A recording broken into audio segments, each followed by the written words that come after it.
saudara-saudariku dimanapun berada. Mari kita sama-sama satukan hati kita. Kita mau menyembah Tuhan bersama, sebab Tuhan yang luar biasa selalu mengasihi kita semua.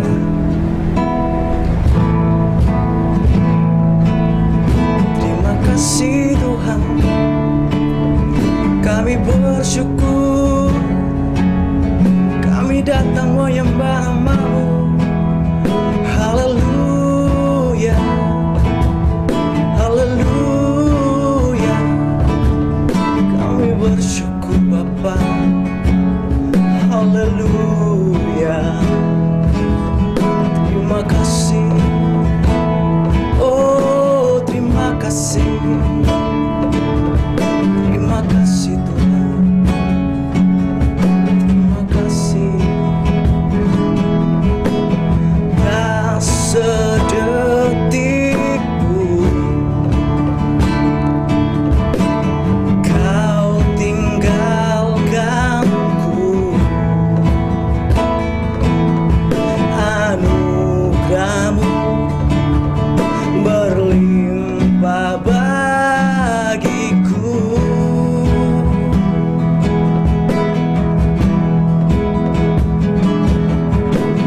Takkan berakhir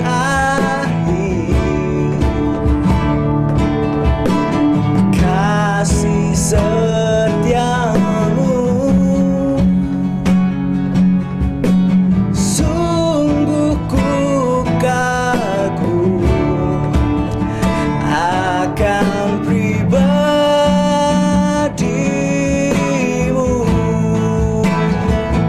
Betapa ku merindukan Engkau ya Tuhan.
Bapa, terima kasih Yesus.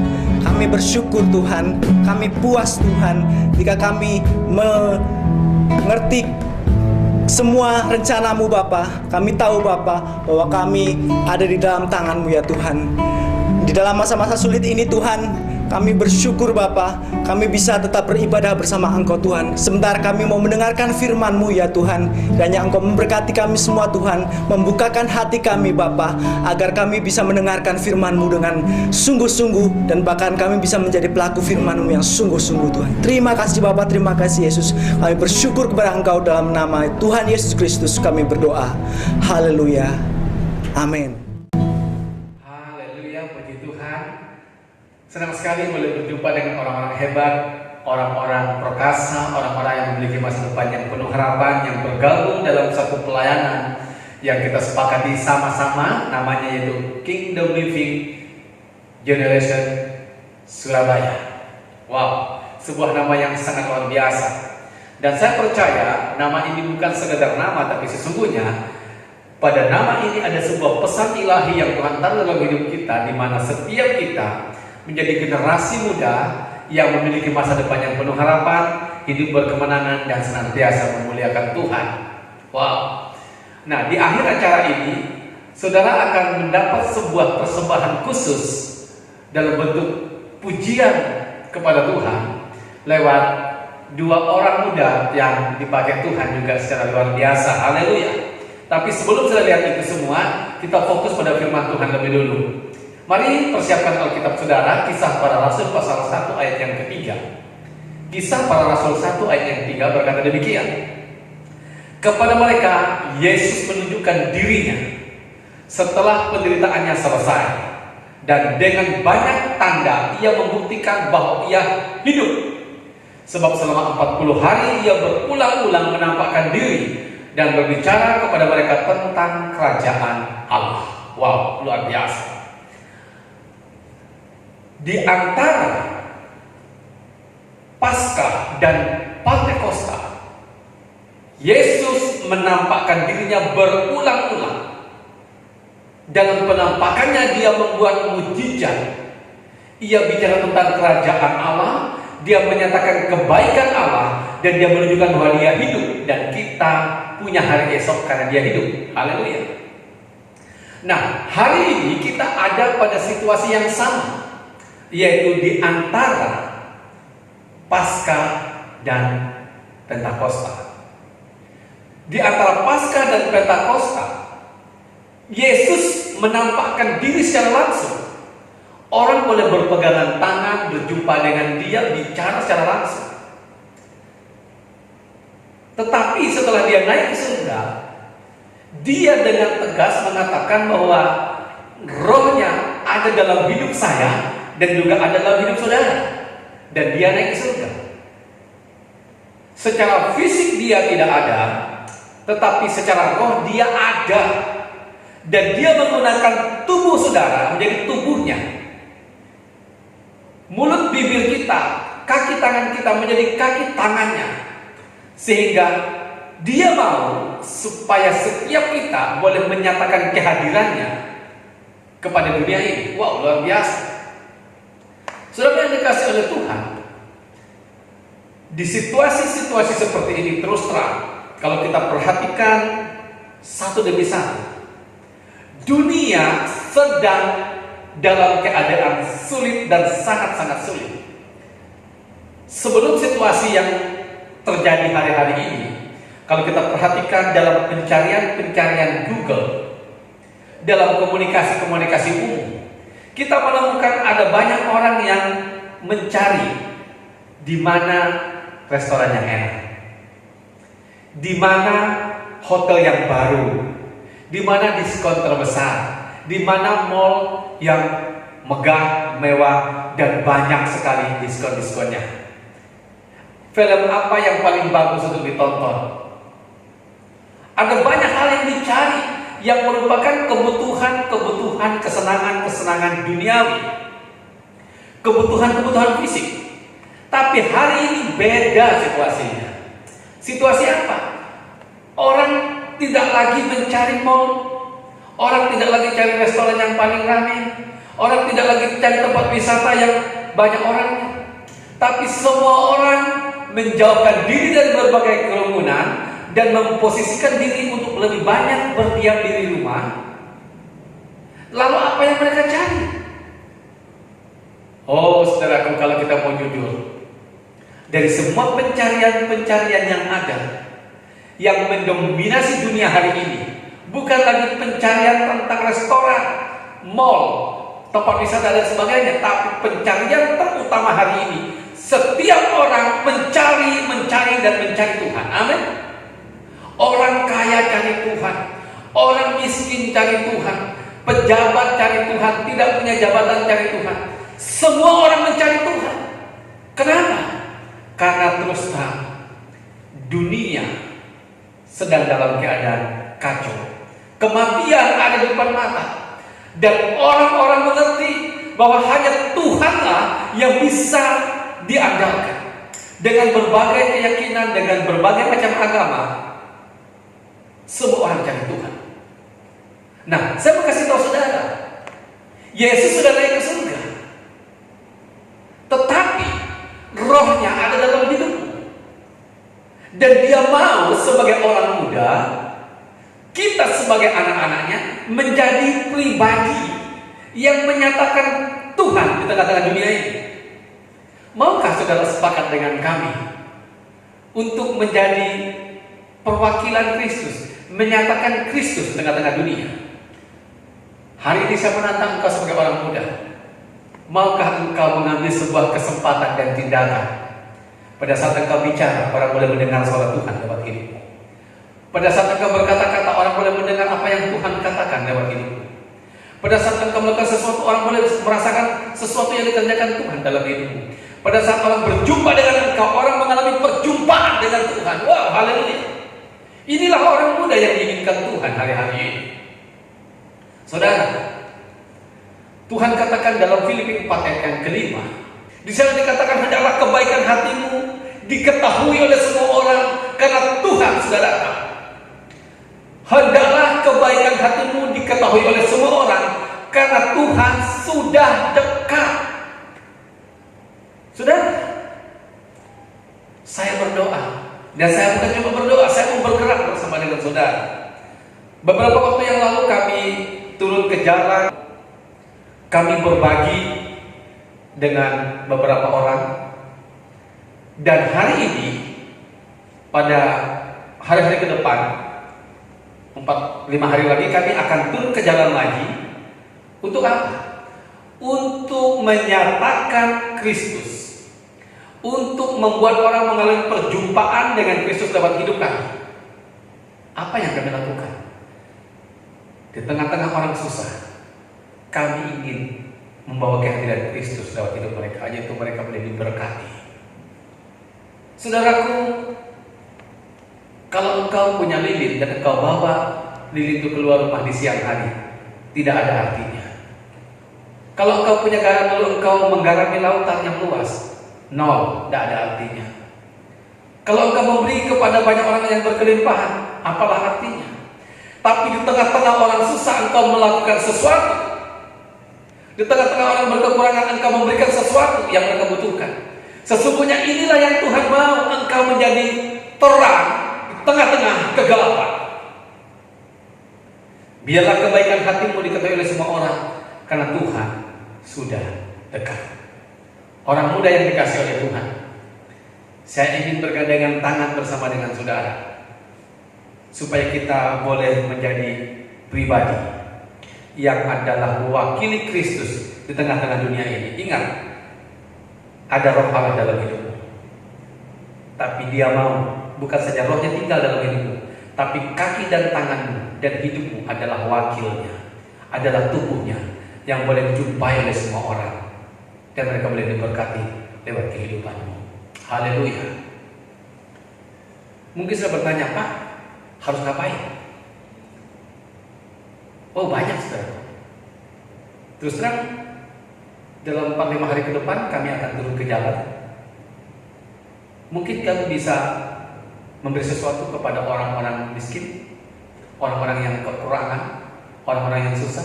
Entah itu beras, entah itu minyak goreng, entah itu apa saja yang kami punya, kami berbagi dengan mereka. Beberapa hari lalu saya dengar di Palangkaraya ada satu keluarga, punya istri, punya anak, tinggal di kos-kosan, tidak bisa bayar kos, tidak bisa makan dan hampir mati. Bagaimana dengan kita? Apakah kita katakan biar saja dia mati di situ, salahnya sendiri? Tidak, saudara. Engkau harus hadir di sana, karena Kristus harus hadir di sana lewat hidupmu. Untuk apa? Untuk nama Tuhan dipermuliakan. Ingat, di antara Jumat Agung, di antara Paskah dan Pentakosta, Yesus menyatakan dirinya. Hari ini situasi yang sama. Di antara Paskah dan Pentakosta, dunia perlu kita. Engkau orang muda yang dikasihi oleh Tuhan, jangan cuma berpikir tentang dirimu, dan dirimu, tapi berilah dirimu untuk dipakai oleh Tuhan menjadi alat di tangannya. Haleluya, haleluya. Saya rindu setiap kita boleh mengambil bagian di dalam pelayanan ini. Mungkin saya katakan, Pak, saya mau terlibat di dalamnya. Boleh. Mungkin saya katakan, saya mau jalan sendiri. Silakan. Tapi kalau sudah rindu bergerak bersama-sama, kita bisa kontak kami dan kita berjalan bersama-sama. Sekalipun kita tidak ada di kota yang sama, tapi kalau kita punya hati yang sama, kita bisa sama-sama mengerjakan satu pekerjaan untuk kemuliaan nama Tuhan. Saya melihat di desa-desa, di pinggir-pinggir jalan, ada banyak orang kesusahan. Beberapa waktu yang lalu saya ketemu dengan seorang ibu yang kakinya pincang, tangannya juga bengkok, dan punya anak kecil. Dia dari pagi sampai siang duduk di pinggir jalan, hanya menjual teh botol dan air aqua. Siapa yang beli? Tidak ada orang lewat. Tidak ada orang lewat. Saya balik arah. Saya kembali ke sini, saya bilang, Bu, ini ada sesuatu. Ambil. Wow, saudaraku, dia terharu dengan itu. Dan dia mengerti bahwa itu Tuhan yang mengerjakannya. Saudara yang dikasihi Tuhan, jangan tunggu kaya. Jangan tunggu punya segalanya. Dari apa yang ada padamu, kerjakan sesuatu. Dan Tuhan tahu itu. Dan tidak pernah berhutang kepada setiap orang yang mengerjakan sesuatu di dalam kebenaran dan kekudusan. Saudara yang dikasihi oleh Tuhan, sebagai orang muda yang diberkati dan dipakai Tuhan, ayo kita sepakat, kita kerjasama menyatakan Kristus di tengah-tengah dunia, supaya orang memuliakan Bapa kita yang di surga. Sejak remaja, sejak muda, mulai hari ini kita lakukan sesuatu. Jangan tunggu besok. Setiap masa ada momennya. Momen ini akan berlalu, dan kalau engkau tidak lakukan sesuatu, engkau kehilangan kesempatan. Saya akan berdoa buat saudara dengan satu pengertian. Hendaklah kebaikan hatimu diketahui oleh semua orang, dan Yesus ingin menyatakan dirinya lewat hidup saya dan saudara. Mari kita berdoa. Haleluya. Bapa yang baik, hamba berdoa buat orang-orang muda yang tergabung dalam Kingdom Living Generation.